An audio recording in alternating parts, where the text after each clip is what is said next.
Hello students, welcome to शिक्षा युग maths academy. हम पढ़ रहे थे आधुनिक भारत।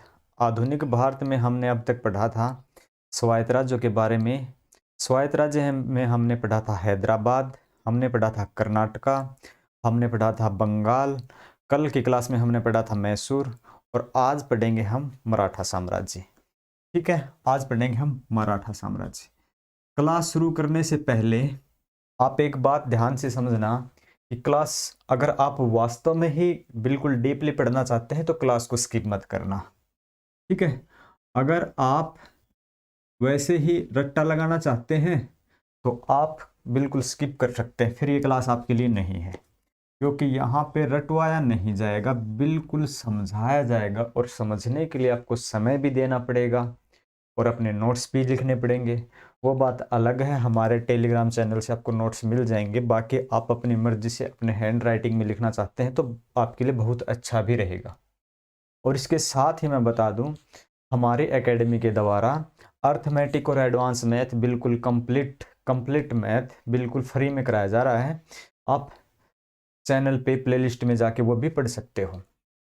हम पढ़ रहे हैं मराठा साम्राज्य। मराठा साम्राज्य की स्थापना का जिसको श्रेय दिया जाता है कि मराठा साम्राज्य की स्थापना किसने की थी, ऐसा अगर पूछे तो वो नाम आता शिवाजी का। ठीक है, वीर शिवाजी, नाम सुना ना, शिवाजी, इनको बोलते शिवाजी महाराज। इनके बारे में हम पढ़ेंगे। इनके बारे में पढ़ने से पहले हम थोड़ा सा आगे तक देख लेते हैं कि कौन से इसके वारिस हुए हैं। पेशवा पढ़ लेते हैं, थोड़ा थोड़ा उनके नाम जान लेते हैं, फिर आगे पढ़ेंगे हम बिल्कुल डिटेल में। शिवाजी का शासन काल जो होता है वो होता है 1646 से 1680 तक का। इनका शासन काल जो होता है वो आधुनिक भारत में काउंट नहीं होता है, वो मध्यकालीन भारत में होता है। हम क्या करेंगे कि ये पूरा साम्राज्य आधुनिक मध्यकालीन से लेकर आधुनिक तक बिल्कुल सीरीज से पढ़ेंगे। इसकी 4 से 5 क्लासेस होंगी और ये आप क्लास अच्छे से देख लोगे तो आपको फिर दोबारा पढ़ने की आवश्यकता होगी ही नहीं, ये मैं दावे के साथ कह सकता हूँ।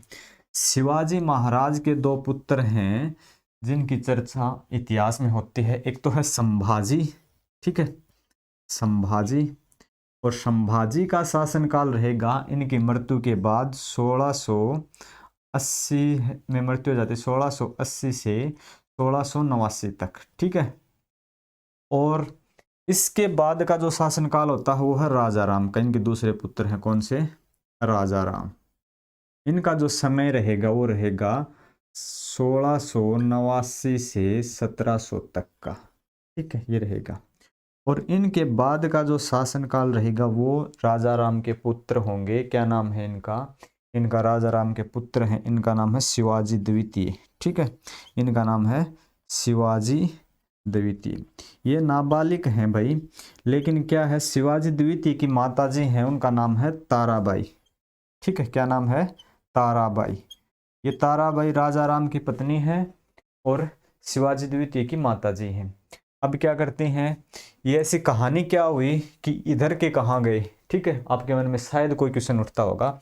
संभाजी के बाद एक इनका भी एक वारिस है जिसका नाम है शाहू।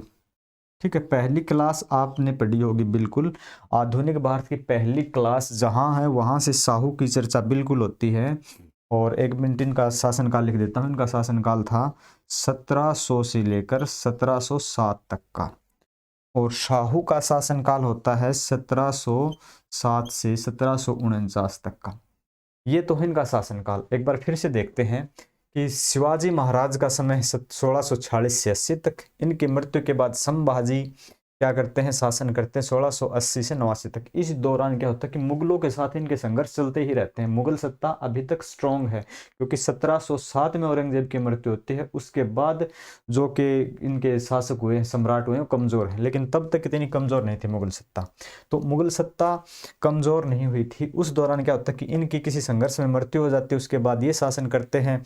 और क्या है, इनको कर लिया जाता है कैद। संभाजी के पुत्र शाहू को कैद कर लिया जाता है, जो कि औरंगजेब की मृत्यु के बाद इनको रिहा कर दिया जाता है। हमने बिल्कुल पहली क्लास में पढ़ा था, आधुनिक भारत की जहां से क्लास शुरू हुई थी उसमें हमने पढ़ा था कि पहले शासक कौन होते हैं, उसके बाद औरंगजेब के बाद कौन से थे भाई, बहादुर शाह प्रथम के शासनकाल के दौरान इनको कैद से मुक्त किया जाता है।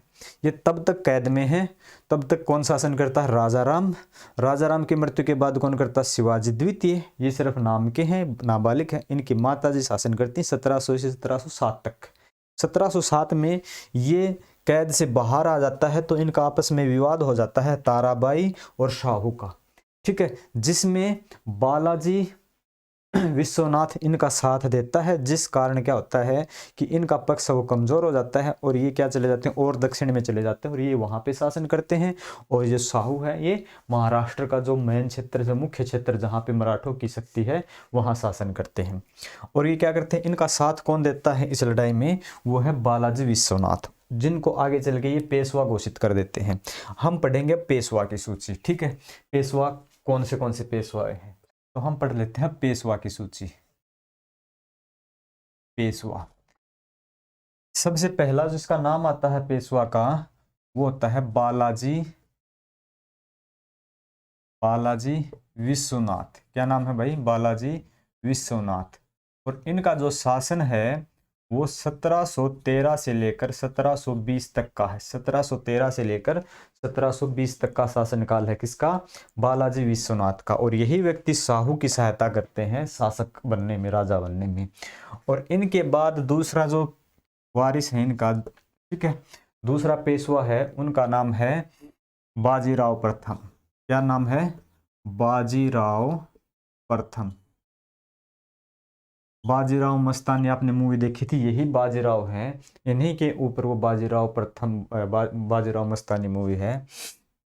इनका शासनकाल रहता है 1720 से 1740 तक का, ठीक है। और इनके बारे में बिल्कुल डिटेल में आगे चल के पढ़ेंगे। पहले हम थोड़ा सा जान लेते हैं कि इस दौरान की मुख्य घटनाएं क्या हैं, मुख्य शासक कौन है, कौन पेशवा रहा है, कौन राजा रहा है, ताकि हम कहानी को अच्छे से समझ पाएं। अगर हम रटते चलेंगे तो मुझे यकीन है कि हम सिर्फ कुछ ही दिन तक रट पाएंगे। हम क्या करते हैं, रटते नहीं, हम समझ के चलते हैं। इसके बाद जो तीसरा नंबर आता है वो आता है भाई किसका? बालाजी बाजीराव का। किसका आता है? बालाजी बाजीराव का, ठीक है। और इनका शासन है 1740 से 1761 तक। पानीपत की जो लड़ाई होती है, तीसरी पानीपत की लड़ाई, वो किसके शासनकाल में होती है? बालाजी बाजीराव के शासनकाल में। और ये पहले ही बेचारे बीमार होते हैं थोड़े से, और क्या होता है कि इस सदमे के साथ 1761 की लड़ाई में ये हार जाते हैं तो इनकी हो जाती है मृत्यु। इसके बाद के जो शासक आते हैं वो आते हैं माधवराव, ठीक है। माधवराव का जो समय है 1761 में, इनकी जो सत्ता है वो बहुत हद तक बिखर जाती है, इतने सक्षम नहीं रहते ये।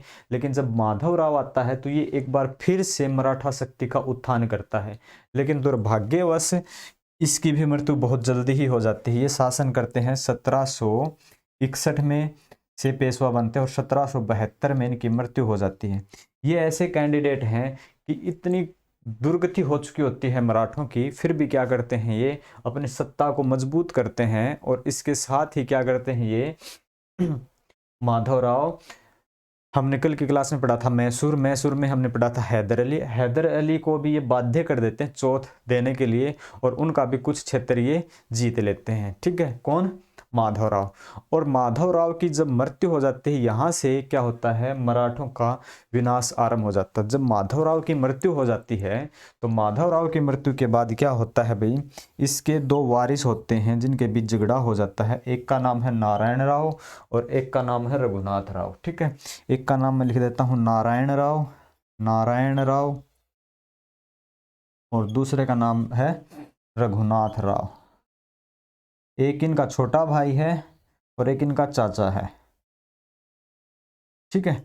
अब क्या होता है, ये नारायण राव है, ये तो माधवराव का छोटा भाई है, और जो रघुनाथ राव है ये बालाजी बाजीराव का छोटा भाई है।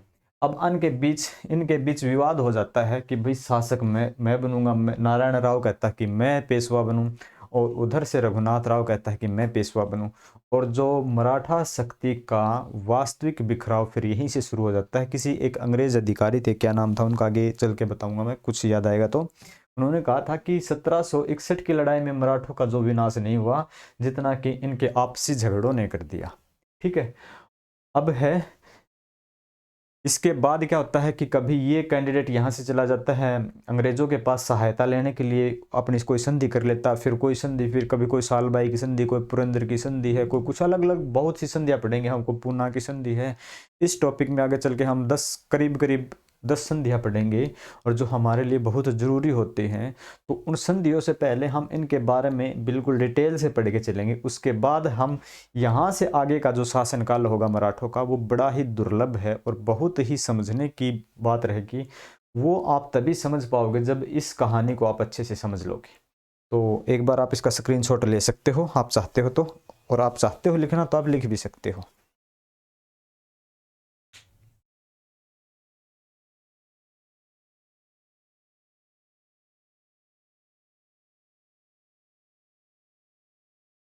ठीक है, लिख लिए। शिवाजी, शिवाजी के बाद संभाजी, राजाराम, शिवाजी द्वितीय, साहू, साहू के समय में फिर ये पेशवा शुरू हो जाते हैं, बालाजी विश्वनाथ, बाजीराव प्रथम, बालाजी बाजीराव, माधवराव, फिर नारायण राव, रघुनाथ राव, आगे जो भी चलेंगे, ठीक है। और 1857 की क्रांति में लास्ट इनका जो होता है पेशवा, उनको बोलते हैं, नाम तो उनका धोंदू पंत है, और वो फिर नेपाल भाग जाते हैं और ये हमेशा के लिए ख़त्म हो जाता है इनका जो पेशवा पद है। तो चलो हम पढ़ेंगे अब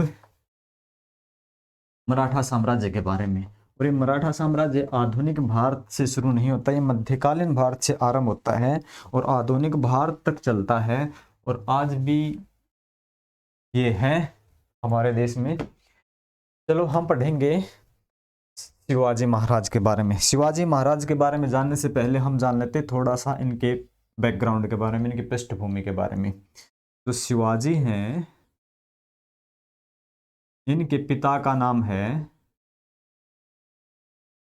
कई बार एग्जाम में पूछा, पिता का नाम है, यहां से 4 क्वेश्चन होते हैं जो कई बार पूछ लेता। पिता का नाम है शाहजी भोसले। क्या नाम है? शाहजी भोसले, ठीक है। और इनकी माता का नाम है, इनकी माता का नाम है जीजाबाई, ठीक है, जीजाबाई। और इनके एक संरक्षक हैं जिनका नाम है दादोजी कोंडदेव, ठीक है।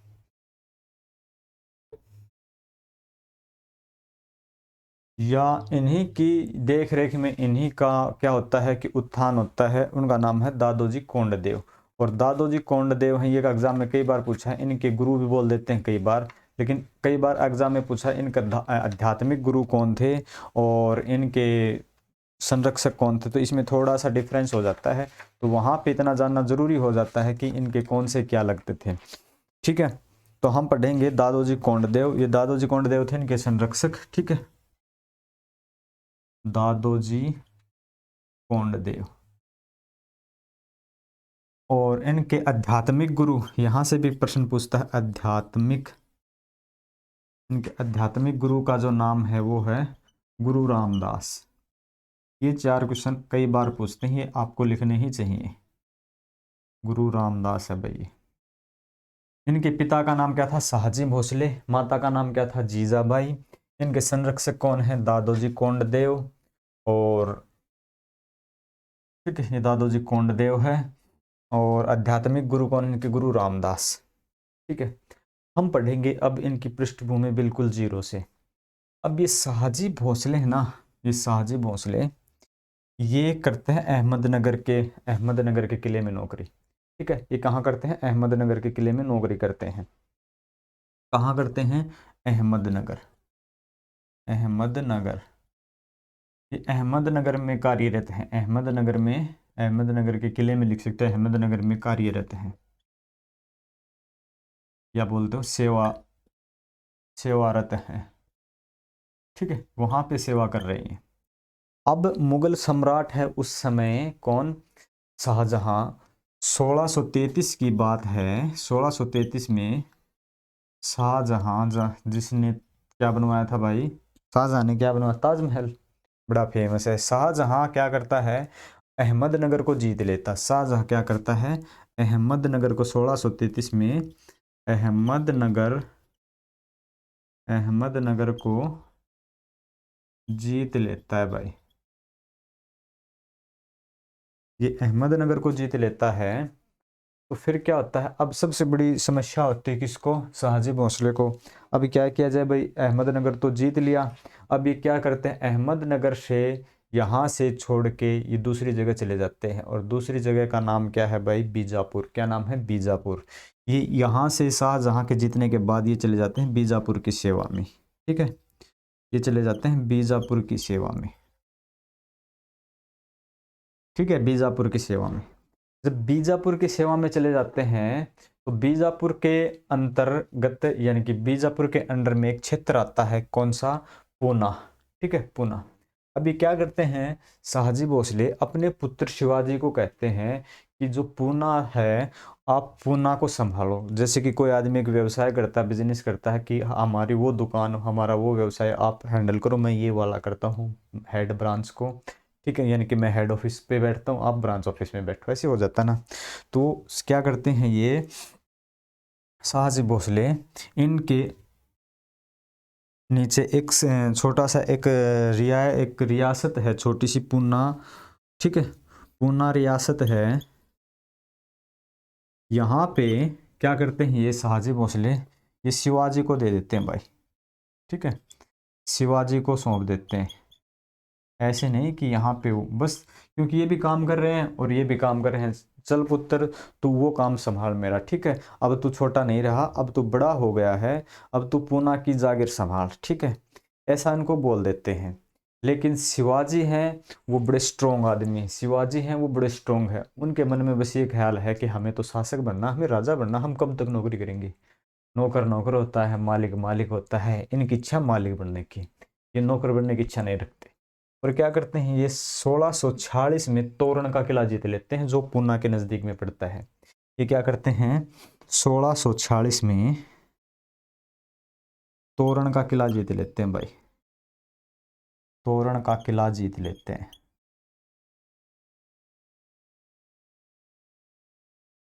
ठीक है, कौन, शिवाजी। यहाँ से इनकी शुरुआत होती है भाई अपनी, क्योंकि इनका शासनकाल आपने पढ़ा था 1646 से 1680 तक, यहाँ से इनका उत्थान शुरू हो जाता है। ये तोरण का किला जीत लेते हैं, तोरण के किले के बाद भी इनको संतुष्टि नहीं होती, और इसके 2 साल बाद 1648 में ये एक और किला जीत लेते हैं, जिसका नाम है भाई पुरंदर का किला। क्या नाम है, पुरंदर का किला। ये तब तक आराम से बैठने वाले कैंडिडेट नहीं है, पुरंदर का किला। पुरंदर का किला भी ये जीत लेते हैं भाई। ठीक है, पुरंदर का किला भी जीत लिया इन्होंने, और इसके बाद भी इनको मन में संतुष्टि नहीं होती है, और 1656 में फिर एक और किला जीत लेते हैं, जो कि जावली का किला। ठीक है, जावली का किला। ये क्या करते हैं, आप जैसे बोर्ड पे देख पा रहे हो, जैसे कि ये देख रहे हो आप, ये सबसे पहले क्या करते हैं, पूना रियासत इनके अंदर में जाती है, पूना रियासत या पूना जागीर। ठीक है, बुक में जागीर लिखा होता है, पूना जागीर इनके अंतर्गत दे दी जाती है। इसके बाद क्या करते हैं 1646 में क्या करते हैं, तोरण का किला जीत लेते हैं। इसके बाद 1648 में ये पुरंदर का किला जीत लेते हैं, और 1656 में ये जावली का किला जीत लेते हैं। यानी उधर ऊपर थोड़ा ऊपर चल के तो मराठों का इनका संघर्ष चल रहा है, मुगल काल, मुगल सत्ता अपनी कम स्थिति मजबूत करने में लगे हुए हैं। उधर को ये बंदा नीचे ही नीचे अपनी स्थिति को मजबूत करने में, सुदृढ़ करने में लगा हुआ है। ठीक है, अब दो शेर टकराएंगे तो झगड़ा तो होगा कहीं ना कहीं। इसी दौरान एक घटना होती है, हमने पढ़ा था बीजापुर यहाँ पे। ठीक है, ये पढ़ा था हमने बीजापुर, बीजापुर। उसी दौरान बीजापुर का और मुगलों का संघर्ष चल रहा है। ठीक है, उसी दौरान बीजापुर का और मुगलों का संघर्ष चल रहा है। ठीक है, मैं यहां से इनको हटा देता हूं एक बार, यहां तक एक बार लिखना चाहते तो आप लिख सकते हो, फिर बोर्ड को क्लीन करते हैं। 1646 में तोरण का किला जीत लेता शिवाजी, 1648 में पुरंदर का जीत लेता, 1656 में जावली का किला जीत लेता। लिखना भाई जल्दी से।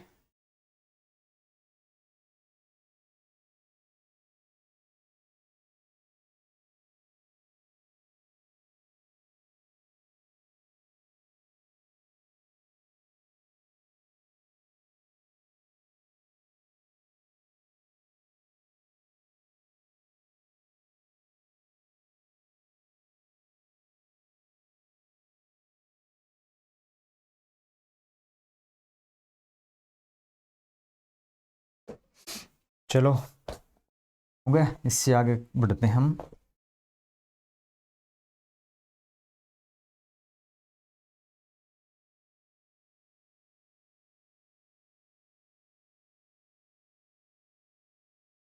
अब क्या हुआ कि मुगलों का और बीजापुर का संघर्ष चल रहा है।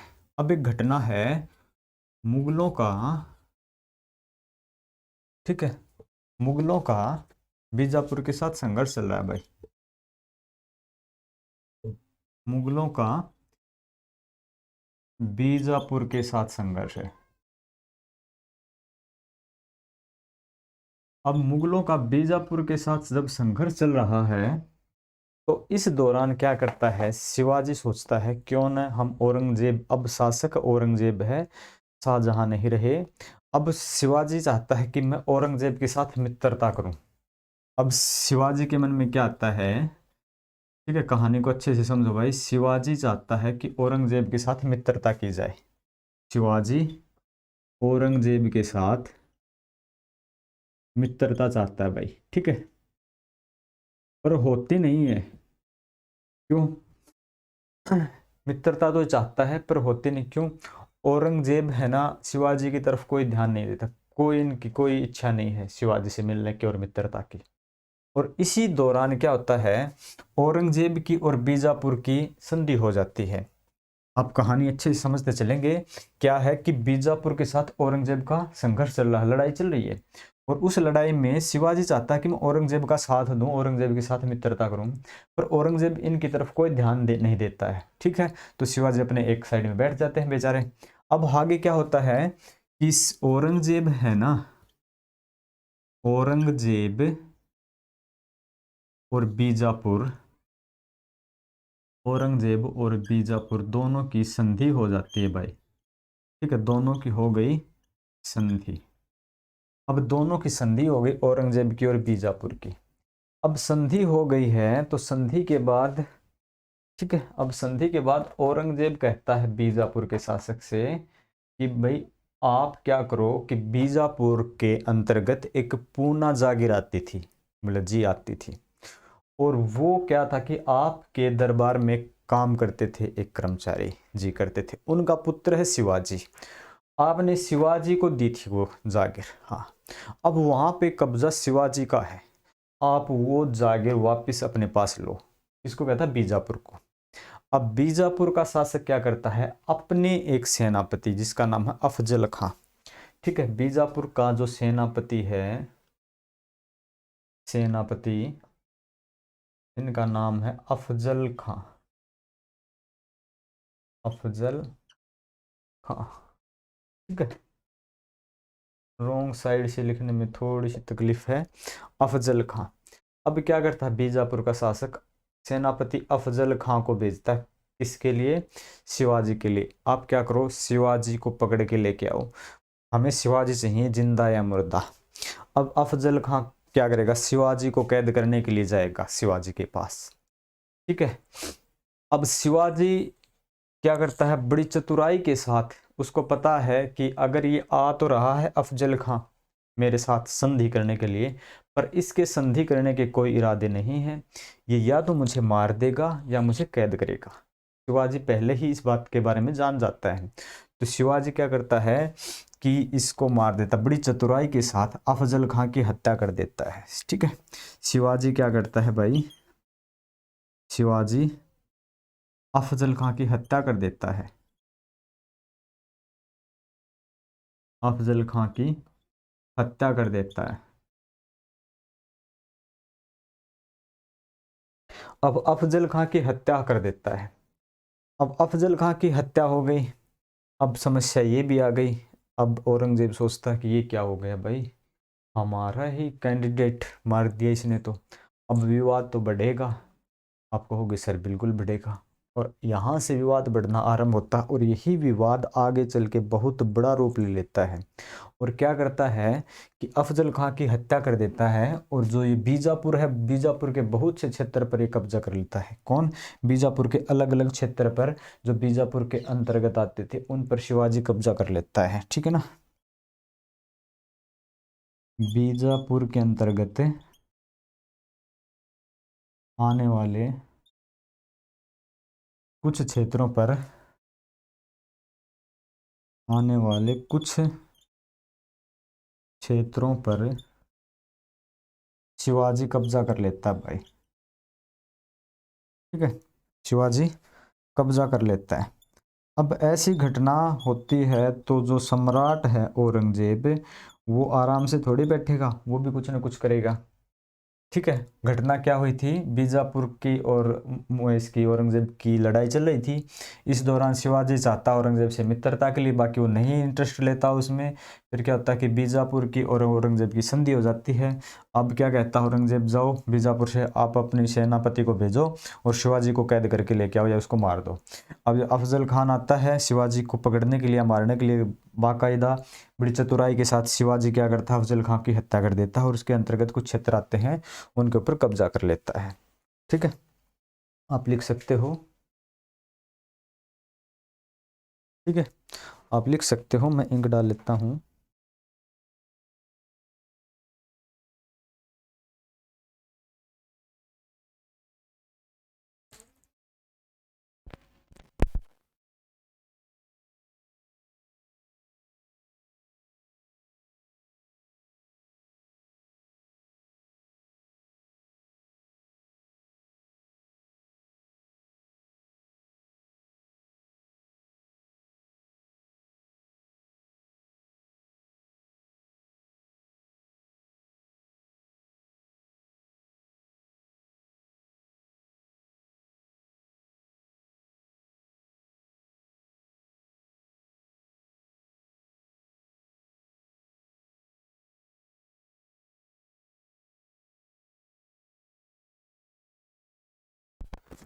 चलो इससे आगे बढ़ते हैं हम।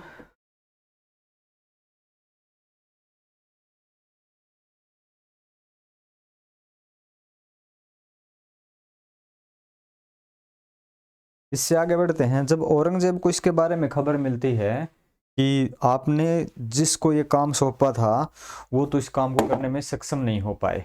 ठीक है, अब औरंगजेब क्या करेगा, औरंगजेब को गुस्सा उठता है। औरंगजेब क्या करता है, एक और निर्णय लेता है औरंगजेब। औरंगजेब क्या करता है, मुगल गवर्नर है जिसका नाम है शाइस्ता खां। ठीक है, मुगल गवर्नर। ठीक है, मुगल गवर्नर जिनका नाम होता है शाइस्ता खान। शाइस्ता खां,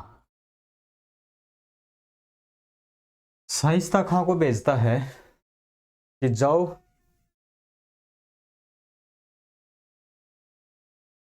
शाइस्ता खां को भेजता है शिवाजी को पकड़ने के लिए। शाइस्ता खां को भेजता है क्या, भाई आप शिवाजी को कैद करके लेके आओगे। क्या करोगे, शिवाजी को कैद करना। और ये शाइस्ता खां ना आते ही ताबड़तोड़ युद्ध करता है, ताबड़तोड़। और क्या करता है कि प्रथम दौर ऐसा होता है कि शिवाजी को पीछे हटने के लिए मजबूर कर देता है। ये क्या करता है शाइस्ता खां, शिवाजी को पीछे हटने के लिए मजबूर भी कर देता है। ठीक है, शिवाजी को पीछे हटने के लिए मजबूर कर देता है। अगर शिवाजी को पीछे हटने के लिए मजबूर कर देगा, अब शिवाजी भी परेशान कि भाई मैंने जितनी सत्ता पे शासन किया है वो तो मेरे पास अब रहेगी नहीं। अब शिवाजी बड़ा चतुर बंदा है। ये क्या करता है, इसके ऊपर छापा मारता है और छापा मार करके, जिसको गोरिल्ला युद्ध बोलते हैं, छापा मार करके शाइस्ता खां को घायल कर देता है। क्या करता है, शाइस्ता खां को घायल कर देता है। शाइस्ता खां को क्या कर देता है, वो घायल कर देता है। अब ये खबर जब शाइस्ता खां घायल हो गया, ये खबर जब मिलती है किसको, औरंगजेब को, तो औरंगजेब को और बड़ा गुस्सा आता है, भाई ये तो बड़ा जबरदस्त बंदा है यार, मान ही नहीं रहा किसी भी कंडीशन पे। अब क्या करता है, शाइस्ता खां को वापस बुला लेता है। इसको क्या करता है, शाइस्ता खां को, भाई कोई बात नहीं अब वापस आओ। ये आ गए वापस। और इनको क्या करता है, बंगाल का गवर्नर नियुक्त करके, बंगाल का गवर्नर नियुक्त कर देता है और वहां भेज देता है बंगाल में। इनको बना दिया बंगाल का गवर्नर और वहाँ भेज दिया। चलो कोई बात नहीं, आपकी जगह हम दूसरे कैंडिडेट को भेजते हैं। अब भेजता है इस औरंगजेब किसको, अब भेजता है आमेर के जय सिंह को। आमेर के शासक जो जय सिंह हैं, इनको कहता है जाओ। आमेर के जय सिंह जाते हैं शिवाजी को कैद करने के लिए। ठीक है, क्या शिवाजी को कैद करने के लिए ये जाएंगे। अब कौन, आमेर के जय सिंह। क्या ये कर पाएंगे? ठीक है, देखते हैं। अभी आमेर के जय सिंह जाते हैं इनको कैद करने के लिए, पर आमेर के जय सिंह सीधे जाके इनसे लड़ाई नहीं करते। आमेर के जय सिंह को पता है कि शिवाजी इतने दुर्बल व्यक्ति तो नहीं है, इतने कमजोर व्यक्ति तो नहीं है कि तुम सीधे जाके इनको पकड़ पाओ या इनको मार सकते हो। ये कैंडिडेट्स पहले ही समझ जाता है जय सिंह। ये क्या करता है, बीजापुर जाता है सबसे पहले। ठीक है, ये जाता है कहाँ पे, बीजापुर। जय सिंह जाएगा कहाँ पे, बीजापुर। जय सिंह जाएगा भाई बीजापुर। ठीक है, बीजापुर जाएगा। अब बीजापुर के शासक से कहता है हमें चाहिए शिवाजी। आपका सेनापति भी शिवाजी ने मार दिया। ठीक है, शिवाजी आपका भी दुश्मन है और मुगल सम्राट का भी दुश्मन है, जो कि हमें आदेश दिया उसको पकड़ने का, यानी कि हम दोनों का दुश्मन हो गया। तो हमें क्या करना है, शिवाजी को पकड़ना है। और जय सिंह और बीजापुर के शासक, नवाब शासक जो भी हैं, ये दोनों मिलकर शिवाजी को घेरने का प्लान करते हैं। ये क्या करते हैं, चलो भाई शिवाजी को ऐसे नहीं पकड़ा जा सकता, चारों तरफ से शिवाजी को घेरना पड़ेगा। चारों तरफ से शिवाजी को घेरने का प्लान हो रहा है भाई। ठीक है, घेरने का प्लान चल रहा है। अब शिवाजी को चारों तरफ से जब तक नहीं घेर लेंगे हम, तब तक हम शिवाजी को पकड़ नहीं पाएंगे। और ये आदमी क्या करता है कि पहले शिवाजी के साथ लड़ाई नहीं करता, बीजापुर के पास जाता, और ये दोनों अपनी अपनी सेनाएं लेकर शिवाजी को घेर लेते हैं पुरंदर में। फिर दोनों मिलके ये शिवाजी को पुरंदर में घेर लेते हैं भाई। कहाँ पे, पुरंदर में। शिवाजी को पुरंदर में घेर लेते हैं।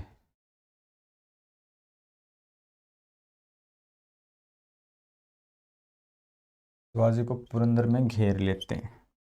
जब शिवाजी को पुरंदर में घेर लेते हैं तो शिवाजी मजबूर हो जाता है इनके साथ संधि करने के लिए, और फिर एक पुरंदर की संधि होती है। ठीक है, एक होती है पुरंदर की संधि। पुरंदर की संधि, अब पढ़ेंगे पुरंदर की संधि के बारे में।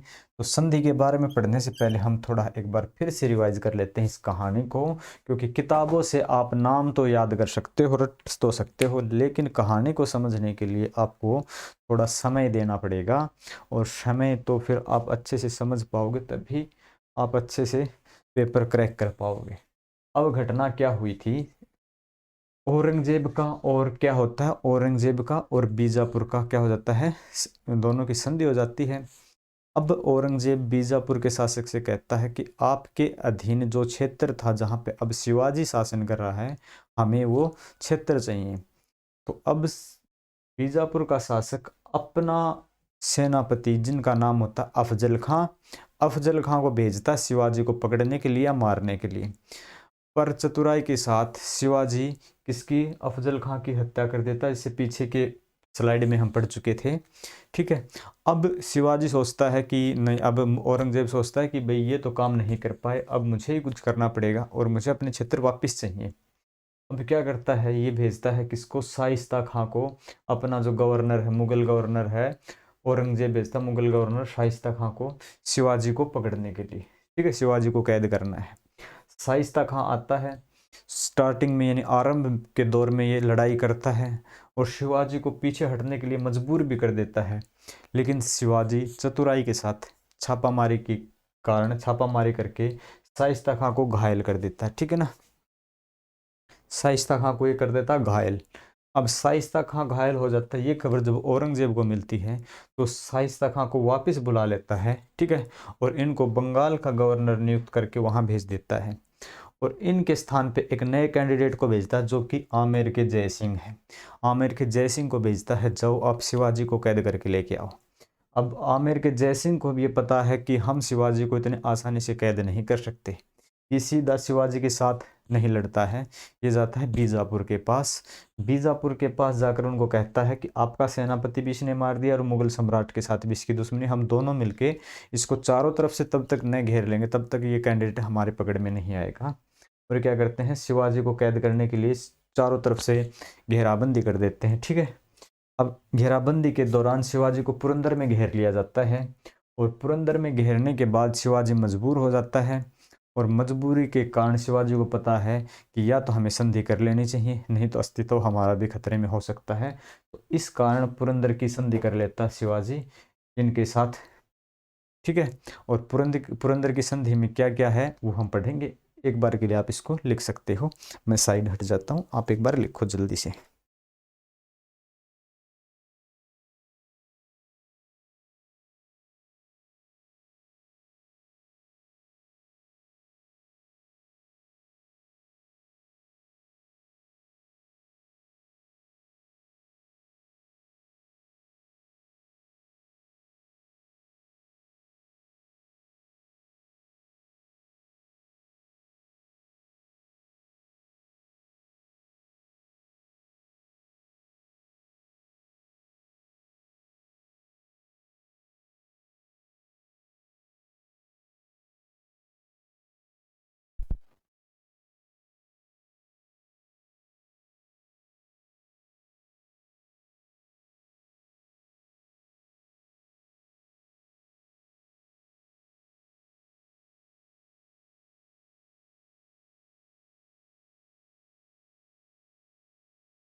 हो गए, चलो इससे आगे हम बढ़ते हैं।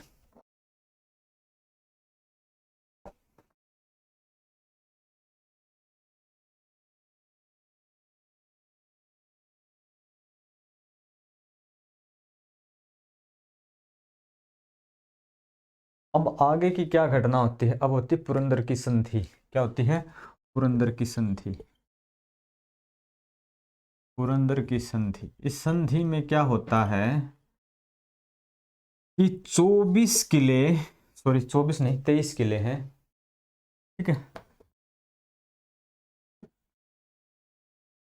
23 किले मुगलों को देने पड़ेंगे। मुगलों को देंगे, कौन देंगे, मुगलों को देंगे, कौन देंगे, शिवाजी। इनके पास जो किले थे उनकी जितनी भी आय थी उनमें से 23 किले शिवाजी मुगलों को देंगे। 12 किले अपने पास रखेंगे शिवाजी। ठीक है, अपने पास रखेंगे। ठीक है, और इसके बाद और क्या क्या कंडीशन है, अपने पुत्र संभाजी को, पुत्र संभाजी को मुगल दरबार में भेजेंगे। ठीक है, मुगल दरबार में भेजेंगे भाई, ये घटना होती है। ठीक है, इतना तो होता ही होता है। इस दौरान जयसिंह है जो आमेर का शासक, जयसिंह एक अपनी निजी सलाह देता है किसको, शिवाजी महाराज को, कि आपको औरंगजेब से व्यक्तिगत रूप से मिलना चाहिए। ठीक है, आपको व्यक्तिगत रूप से मिलना चाहिए, किसके साथ, औरंगजेब के साथ। अब शिवाजी हैं, ठीक है, शिवाजी व्यक्तिगत पर्सनल रूप से, यानी कि व्यक्तिगत रूप से औरंगजेब से मिलने के लिए चले जाते हैं। ठीक है, औरंगजेब से मिलने के लिए चले जाते हैं, ऐसे के लिए चले जाते हैं भाई। और वहां जाके इनका हो जाता है विवाद, किसका, शिवाजी का औरंगजेब का। शिवाजी का और औरंगजेब का हो गया विवाद दोनों का, और विवाद हो गया तो शिवाजी को कैद कर लिया जाता है भाई। शिवाजी को कैद कर लिया भाई। अब शिवाजी को कैद कर लिया, ये दौर है 1665 का। शिवाजी को कर लिया कैद। अब शिवाजी को कौन कितने समय तक कैद कर पाएगा, ये तो बड़ी सोचने की बात है। अब शिवाजी क्या करते हैं, यहां तक दिख रहा है, शिवाजी 1666 में, ठीक है, 66 में कैद से फरार हो जाते हैं भाई।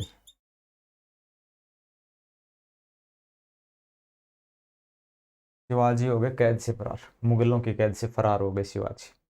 अब शिवाजी क्या था, शिवाजी व्यक्तिगत रूप से मिलने गए, वहां औरंगजेब के साथ हो गया झगड़ा इनका, तो औरंगजेब ने आदेश दे दिया इसको कैद करो, इनको कैद कर लिया।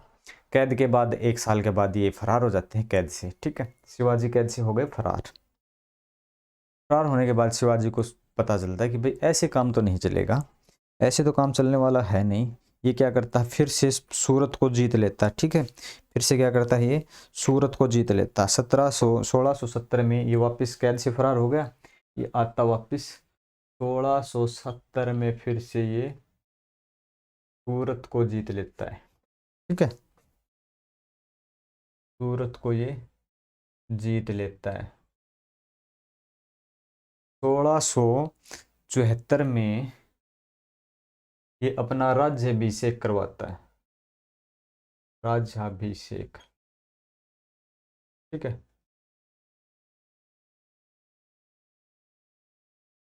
1674 में अपना राज्याभिषेक कराता है। और यहाँ से एक प्रश्न उठता है कि अपना राज्याभिषेक कहाँ से कहाँ किया था इन्होंने, तो ये किला था रायगढ़ का किला। और राज्याभिषेक होता है रायगढ़ के किले में, रायगढ़ के किले में राज्याभिषेक हुआ था, रायगढ़ के किले में।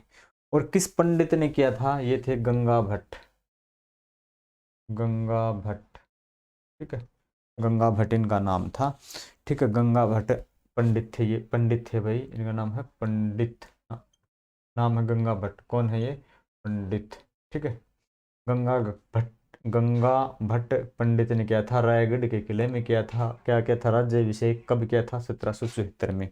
और इसके बाद क्या हो जाता है कि अपने आप को ये शासक घोषित कर लेता है, और 1680 में हो जाती है इनकी मृत्यु, 1680 में हो गई इनकी मृत्यु। इनकी मृत्यु के बाद का जो नज़ारा है वो कुछ अलग रहेगा, ठीक है। 1680 में हो जाती है इनकी मृत्यु, लेकिन मृत्यु से पहले ये एक क्या करते हैं, एक इनका लास्ट अभियान है जिनका नाम था कर्नाटक।